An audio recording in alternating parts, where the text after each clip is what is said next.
अभी हाल ही में मैं बैंक गया किसी काम से, तो बैंक मैनेजर ने कंपनी का नाम दी ग्लोबल जोन एचआर सर्विसेज देखते ही इमीडिएट रिएक्शन ये दिया कि अच्छा आप एचआर सर्विसेज में हो तो आपको मैं कुछ सीवी भिजवा दूँ अपने नोन का, आप उनकी जॉब लगवा दोगे। तो मुझे बड़ी हैरानी हुई ये जान करके कि एक बैंक मैनेजर ऐसी बात कर रहे हैं। बट फिर याद आया कि बहुत सारे सीए, लॉयर, बड़ी कंपनीज़ में बड़े पोजीशन पे काम करने वाले लोग भी जैसे ही देखते हैं अच्छा एचआर सर्विसेज, तो उनको सीधे याद आता है किसी नोन का सीवी भेज देना। उनको ये लगता है कि हम जॉब लगवाते हैं। मगर हमको हैरानी तब होती है जब हमारे खुद के ही कई सारे क्लाइंट जो हमसे रिक्रूटमेंट सर्विसेज लेते हैं उसके भी टॉप मैनेजमेंट के लोग या कई बार खुद कंपनी के डायरेक्टर्स वगैरह भी बोल देते हैं कि हमारे इसका जॉब लगवा दो, हमारे उसका जॉब लगवा दो।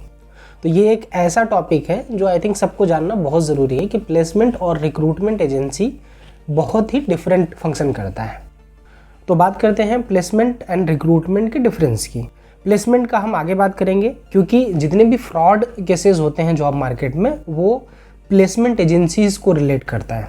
रिक्रूटमेंट जो हम लोग करते हैं ये कुछ इस तरीके से फंक्शन करता है कि हमारी कंपनी दी ग्लोबल जोन एचआर सर्विसेज के बहुत सारे क्लाइंट हैं, सैकड़ों कंपनीज़ हैं पैन इंडिया जिनको हम सर्विसेज देते हैं, विच इज़ रिक्रूटमेंट सर्विसेज। होता यह है कि उन सारी कंपनीज़ के पास किसी भी तरह की हायरिंग टाइम टू टाइम आती जाती रहती है, तो वो हायरिंग में हेल्प लेने के लिए हमारे सर्विसेज लेते हैं।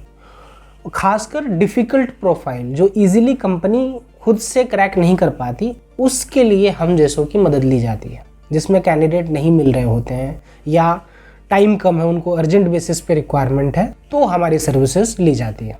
हम इस चीज़ में एक्सपर्टीज़ रखते हैं कि हम उनको उनके डिज़ायर्ड कैंडिडेट कहीं से भी ढूंढ करके देने में मदद करते हैं। इसको लाइटर नोट पे ये भी कहा जाता है कि हम ऐसी सर्विस देते हैं कि फॉर एग्ज़ाम्पल एक क्लाइंट है तो वो हमसे कहता है कि हमें एक 20 साल के उम्र का कैंडिडेट चाहिए जिसका कि वर्क एक्सपीरियंस 25 साल होना चाहिए। तो ये चैलेंज होता है हमारे काम में और ये इसको कहते हैं रिक्रूटमेंट सर्विसेज। इस वजह से इनफैक्ट हमारे जितने भी रिश्तेदार लोग नोन्स होते हैं ना, उनसे हमें सुनने को मिलता है कि तुम कैसे एचआर हो, कैसे रिक्रूटमेंट करते हो, एक तो जॉब लगा नहीं पाते हो हमारे किसी का। तो ये एक चैलेंज होता है हमारे काम का कि हमको क्लाइंट को सर्व करना होता है। कंपनी की जैसी भी एक्सपेक्टेशन हो, जैसे मैंने वो मजाक में 20 और 25 साल का जिक्र किया, कंपनीज़ की उस एक्सपेक्टेशन को फिल करना हमारा काम होता है। तो रिक्रूटमेंट कंपनी के बारे में एक और ख़ास बात कि रिक्रूटमेंट कंपनी कभी किसी कैंडिडेट से चार्ज नहीं करती जॉब के लिए, क्योंकि हमें हमारे क्लाइंट पे करते हैं, क्योंकि हम क्लाइंट को सर्व कर रहे हैं, इंडिविजुअल को नहीं।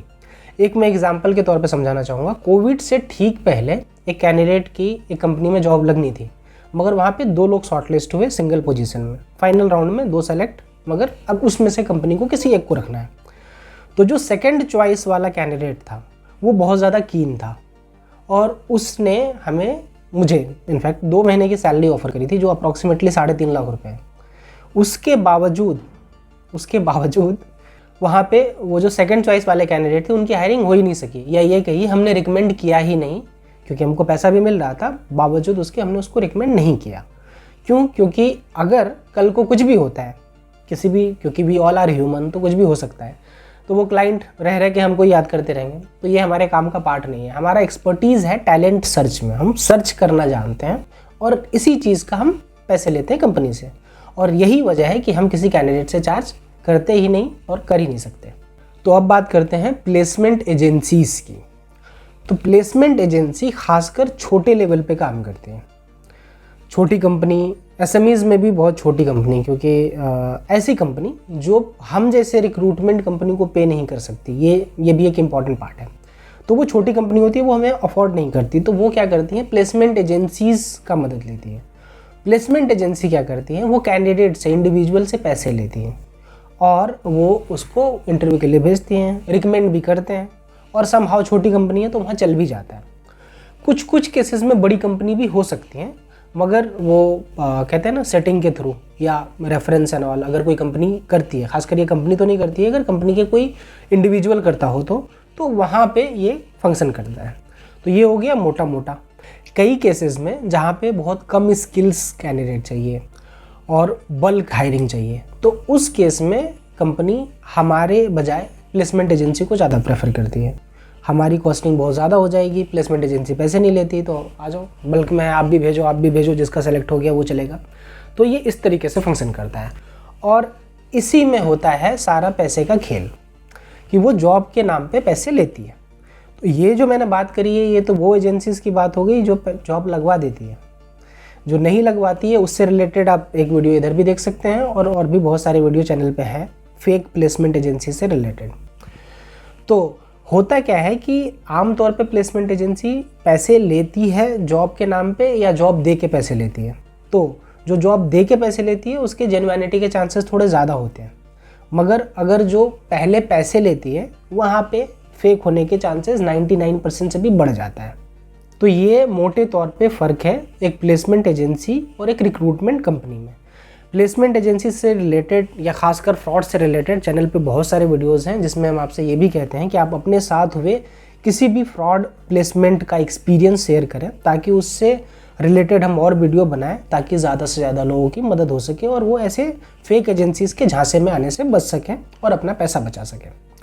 रही सवाल हमारे रिक्रूटमेंट कंपनी की, तो ये कैसे काम करता है ये मैंने मोटे तौर पे ब्रीफ किया है। ये इकलौता जेन्युइन सोर्स होता है जॉब पाने का। तो फिर यहाँ पे भी चैलेंज होता है कि आपको रिप्लाई नहीं आता, बहुत तरह की आपकी शिकायतें हैं, उससे रिलेटेड बहुत सारी वीडियोज़ हैं चैनल पे देख सकते हैं। और ऐसे बहुत सारे सॉल्यूशन हैं जिससे आप सीख सकते हैं कि कैसे एक रिक्रूटमेंट कंपनी के थ्रू जेन्युइन कंपनी में जॉब पाई जा सके और आप अपने चांसेस को कैसे बढ़ा सकते हैं। तो इसी के साथ इस वीडियो को एंड करते हैं। अगर आप चाहते हैं कि इसी तरह के और भी नॉलेजेबल या काम के वीडियोस हम बनाएं तो आप हमें कमेंट में लिख सकते हैं। हमारी कोशिश रहेगी कि हम अपने वीडियो के माध्यम से ज़्यादा लोगों की मदद कर सकें। तब तक के लिए धन्यवाद।